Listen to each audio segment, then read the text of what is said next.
History of the World by J. M. Roberts. Book 6 The Great Acceleration. Chapter 7 Asia's Response to a Europeanizing World.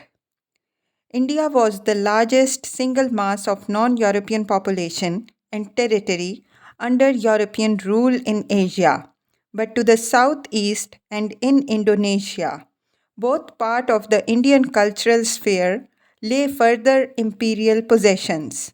Few generalizations are possible about so huge an area and so many peoples and religions.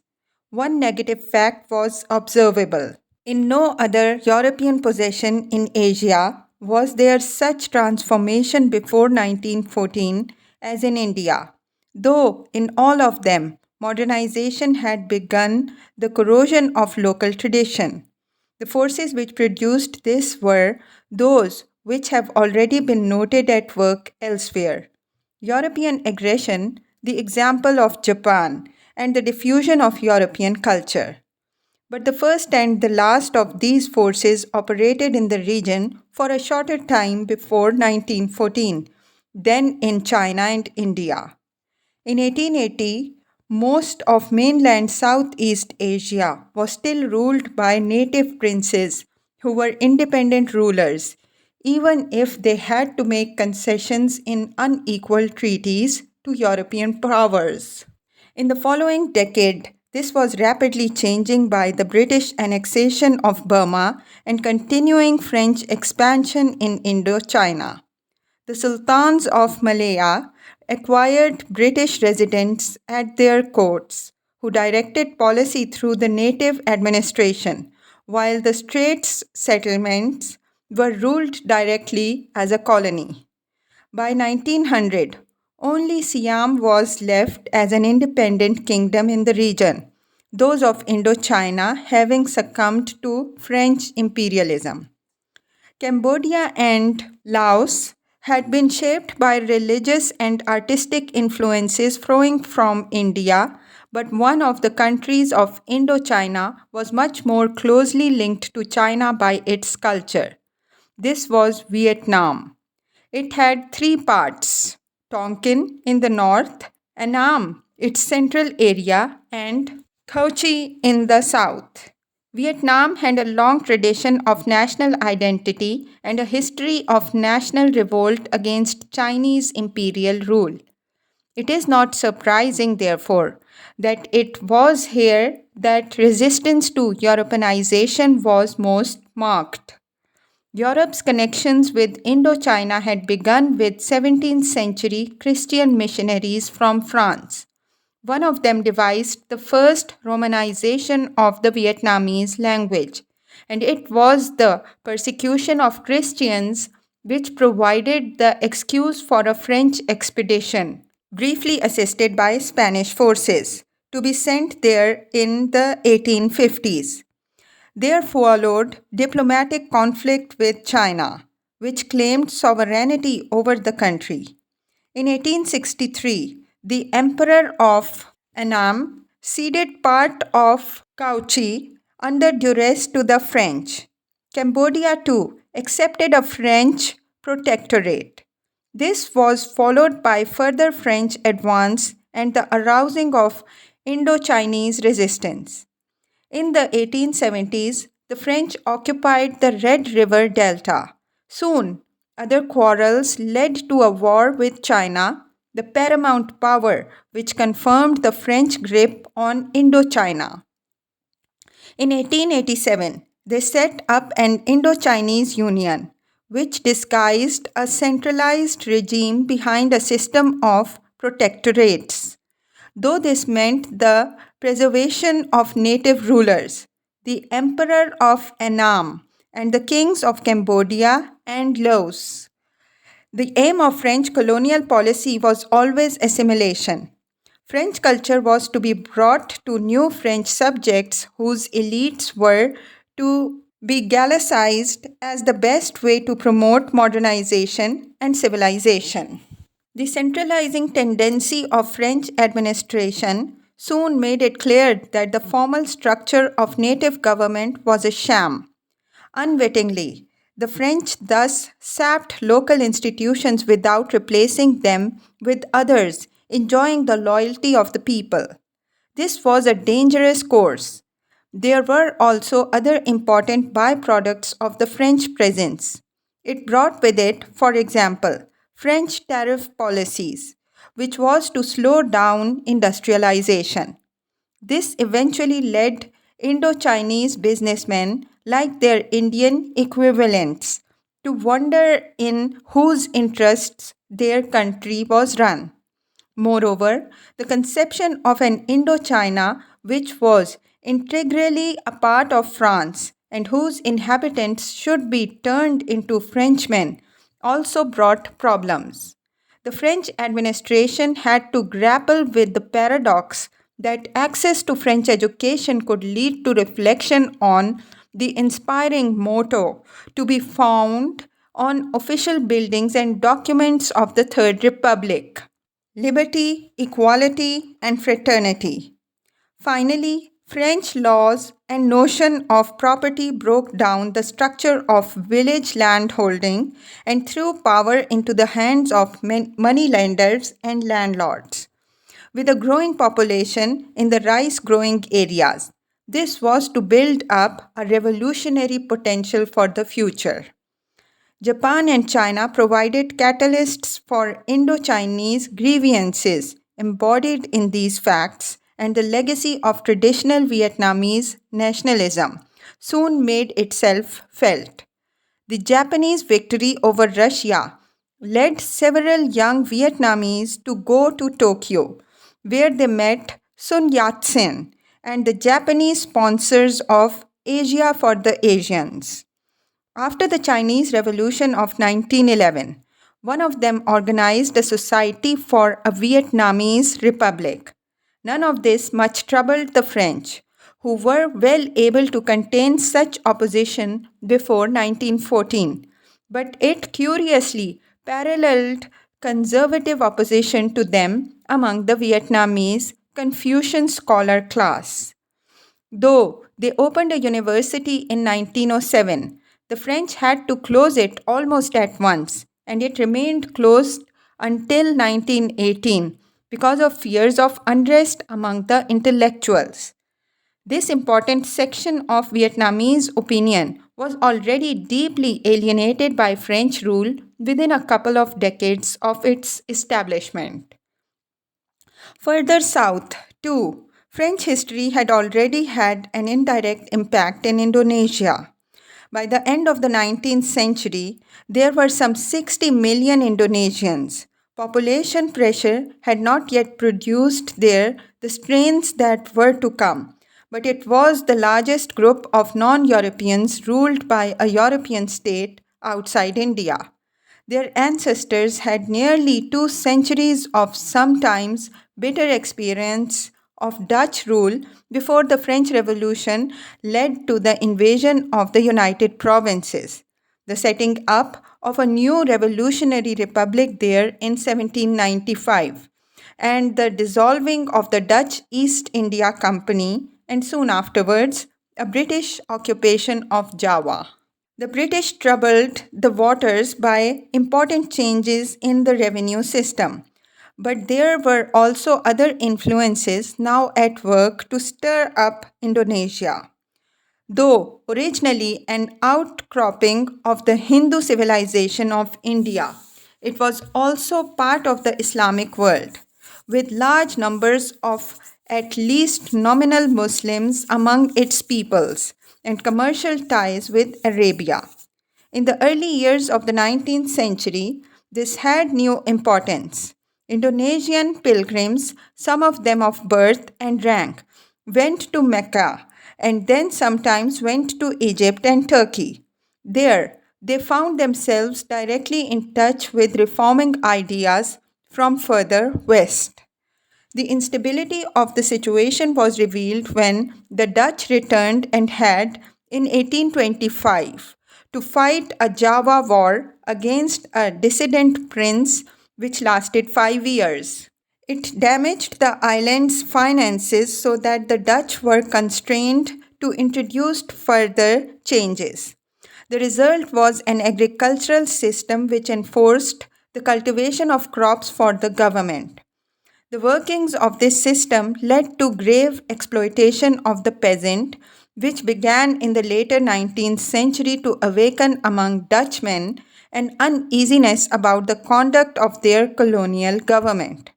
This culminated in a great change of attitude. In 1901, a new ethical policy was announced, which was expressed in decentralization and a campaign to achieve improvement through village administration. But this program often proved so paternalistic and interventionist in action that it too sometimes stimulated hostility. This was utilized by the first Indonesian nationalists, some of them inspired by Indians. In 1908, they formed an organization to promote national education.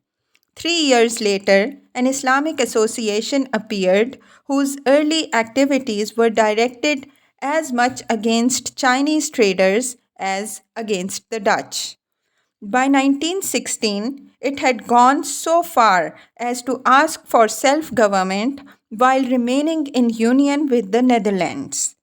Before this, however, a true independence party had been founded in 1912. This opposed Dutch authority in the name of native born Indonesians of any race. A Dutchman was among its three founders, and others followed him. In 1916, the Dutch took the first step towards meeting the demands of these groups by authorizing a parliament with limited powers for the Indonesians. Though European ideas of nationalism were by the early years of the 20th century at work in most of the Asian countries, they took their different expressions from different possibilities. Not all colonial regimes behaved the same way. The British encouraged nationalists in Burma, while the Americans doggedly pursued a benevolent paternalism in the Philippines after suppressing insurrection originally directed against their Spanish predecessors. Those same Spanish, like the Portuguese elsewhere in Asia, had vigorously promoted Christian conversion, while the British Raj was very cautious about interference with native religion. History also shaped the futures of colonial Asia because of the different legacies the various European regimes played upon there. Above all, the forces of historical possibilities and historical inertia showed themselves in Japan and China, where European influence was just as dramatic in its effects as in directly ruled India or Vietnam. In every instance, the context in which that influence operated was decisive in shaping the future. At the end of a couple of centuries of European activity in Asia, much, perhaps most, of that context remained intact. A huge residue of customary thought and practice remained undisturbed. Too much history was present for European expansion alone to explain 20th century Asia. The catalytic and liberating power of that expansion, nonetheless, was what brought Asia into the modern era.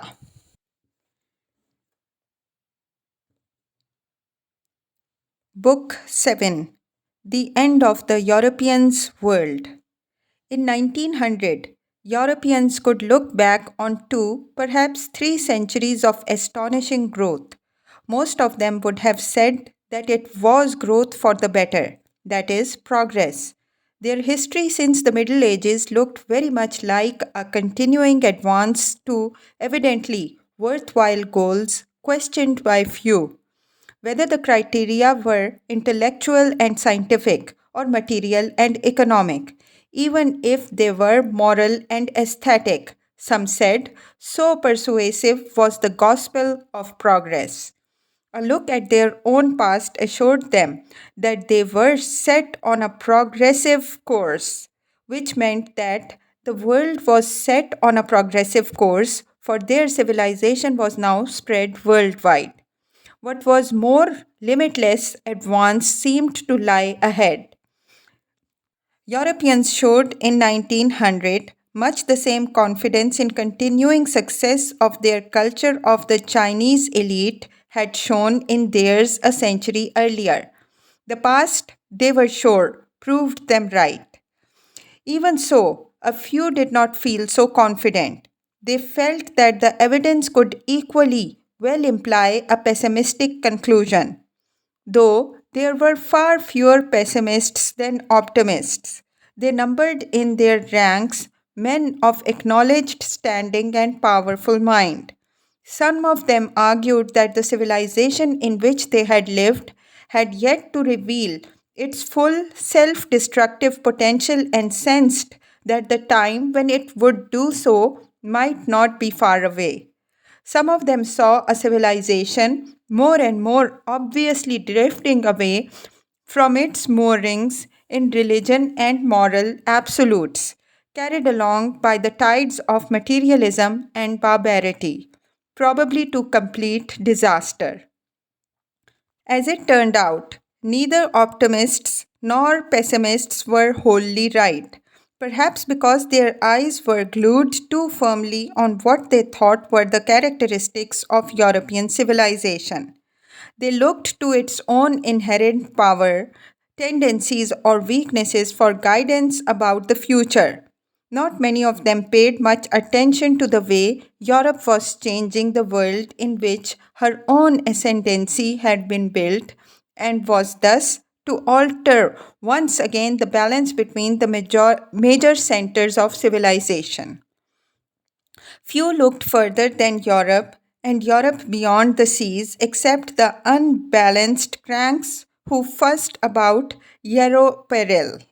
Though Napoleon had a century earlier warned that China was a sleeping giant best left undisturbed. It is tempting to say that in retrospect that the pessimists have had the best of the argument. It may even be true, but hindsight is sometimes a disadvantage to the historian. In this instance, it makes it difficult to see how the optimists could once have felt so sure of themselves. Yet we should try to do so. For one thing, there were men of vision and insight among them. For another, optimism was for so long an obstacle to the solution of certain problems in the 20th century that it deserves to be understood as a historical force in its own right. And much of what the pessimists said was wrong too.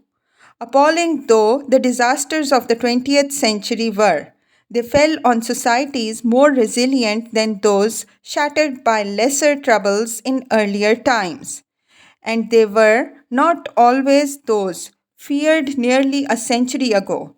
In 1900, optimists and pessimists alike had to work with data which could be read in more than one way. It is not reprehensible, merely tragic, that they found it so hard to judge exactly what lay ahead. With better information available to us, we have not been so successful in shorter term predictions that we are in a position to condemn them. Chapter 1, Strains in the System. One historical trend, very obvious as the 20th century opened, was the continuing increase of population in the European world. In 1900, Europe itself had about 400 million inhabitants, a quarter of them Russians, the United States about 76 million, and the British overseas dominions about 15 million between them. This kept the dominant civilization's share of the world population high. On the other hand, growth was already beginning to slow down in some countries in the first decade of this century. This was most obvious in the advanced nations, which were the heart of Western Europe, where growth depended more and more on falling death rates. In them, There was evidence that keeping your family small was a practice now spreading downwards through society. Traditional contraceptive knowledge of a sort had long been available, but the 19th century had brought to the better of more effective techniques. When these were taken up more widely, and there were soon signs that they were, their impact on population structure would be very great. In Eastern and Mediterranean Europe, on the other hand, such effects were far away. There, rapid growth was only just beginning to produce grave strains. The growing availability of outlets through immigration in the 19th century had made it possible to overcome them. There might be trouble to come if those outlets ceased to be so easily available. Further afield, even more pessimistic reflections might be prompted by considering what would happen when the agencies at work to reduce the death rate in Europe came to spread to Asia and Africa. In the world civilization the 19th century had created, this could not be prevented. In that case, Europe's success in imposing itself would have guaranteed the eventual loss of the demographic advantage recently added to her technical superiority.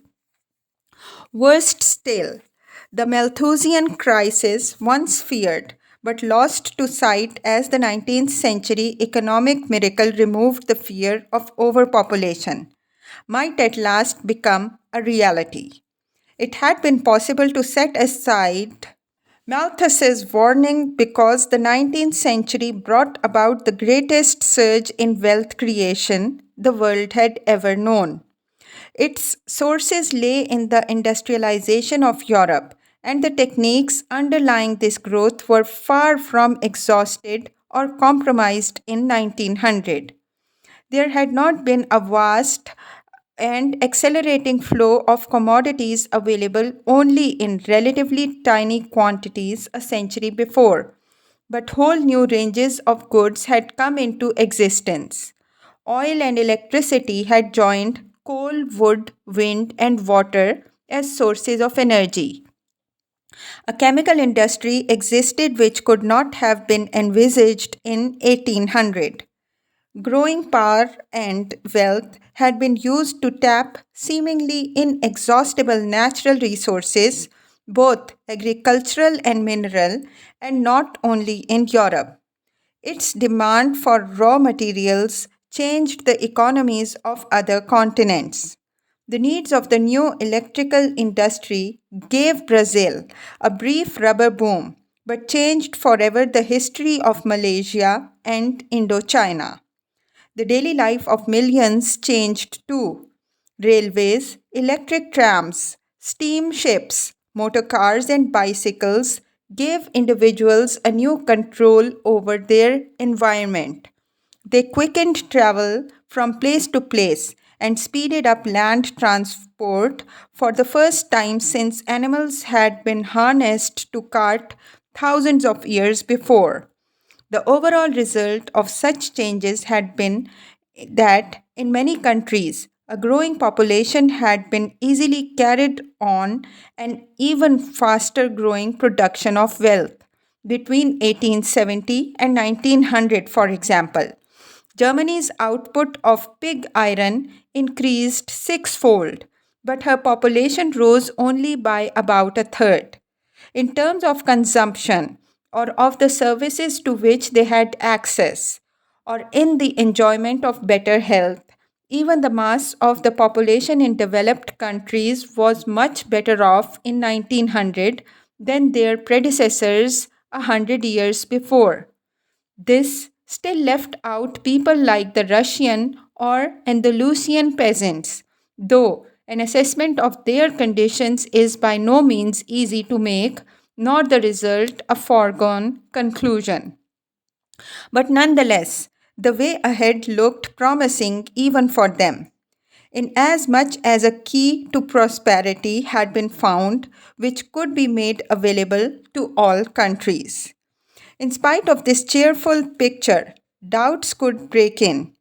Even if what might happen in the future were ignored, contemplation of the cost of the new wealth and doubts about the social justice of its distribution were troubling. Most people were still terribly poor, whether or not they lived in rich countries where the incongruity of this was more striking than in earlier times. Poverty was all the more afflicting when society showed such obvious power to create new wealth. Here was the beginning of a change of revolutionary import in expectations.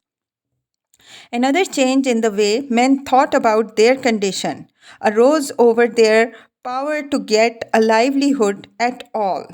It was not new that men should be without work. What was new was that situations should suddenly arise in which the operation of blind forces of boom and slump produced millions of men without work concentrated in great towns. This was unemployment, a new phenomenon for which a new word had been needed. Some economists thought that it might be an inevitable concomitant of capitalism. Nor were the cities themselves yet rid of all the evils which had so struck the first observers of industrial society. By 1900, the majority of Western Europeans were town dwellers. By 1914, there were more than 140 cities of over 100,000 inhabitants. In some of them, millions of people were cramped, ill housed, underprovided with schools and fresh air, let alone amusement other than that of the streets, and this often in sight of the wealth of their society helped to produce. Slums was another word invented by the 19th century. Two converging conclusions were often drawn from contemplating them. One was that of fear. Many sober statesmen at the end of the 19th century still distrusted the cities as centers of revolutionary danger, crime, and wickedness. The other was hopeful. The condition of the cities gave grounds for assurance that revolution against the injustice of the social and economic order was inevitable. What both these responses neglected, of course, was the accumulating evidence of experience that revolution in Western Europe was, in fact, less and less likely. The fear of revolution was fed also by disorder, even if its nature was misinterpreted and exaggerated. In Russia, a country which was clearly a part of Europe if it is contrasted with the rest of the world, but one which had not moved forward rapidly along the lines of economic and social progress. Reform had not gone far enough, and there was a continuing revolutionary movement. It broke out in terrorism, one of whose victims was the Azar, and was assisted by continuing and spontaneous agrarian unrest. Peasant attacks on landlords and their bailiffs reached a peak in the early years of the 20th century, when there ensued defeat in war at the hands of the Japanese and the momentary shaking of the regime's confidence. The result was a revolution in 1905.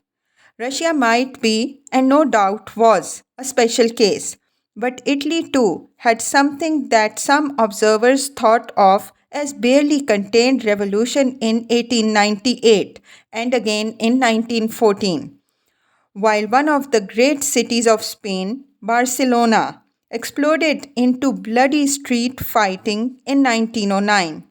Strikes and demonstrations could become violent in industrialized countries without revolutionary traditions, as the United States amply showed in the 1890s. Even in Great Britain, deaths sometimes resulted from them. This was the sort of data which, when combined with the sporadic activities of anarchists, kept policemen and respectable citizens on their toes.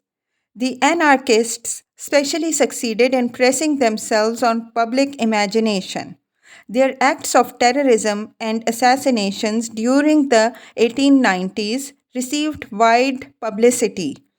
The importance of such acts transcended success or failure because the growth of the press had meant that great publicity value could be extracted from a bomb or a dagger stroke. In using such methods, not all anarchists shared the same aims, but they were children of their epoch. They protested not only against the state and its governmental aspects, but also against a whole society which they judged unjust. They helped to keep the old fear of revolution alive, though probably less than the rhetoric of their old rivals, the Marxists.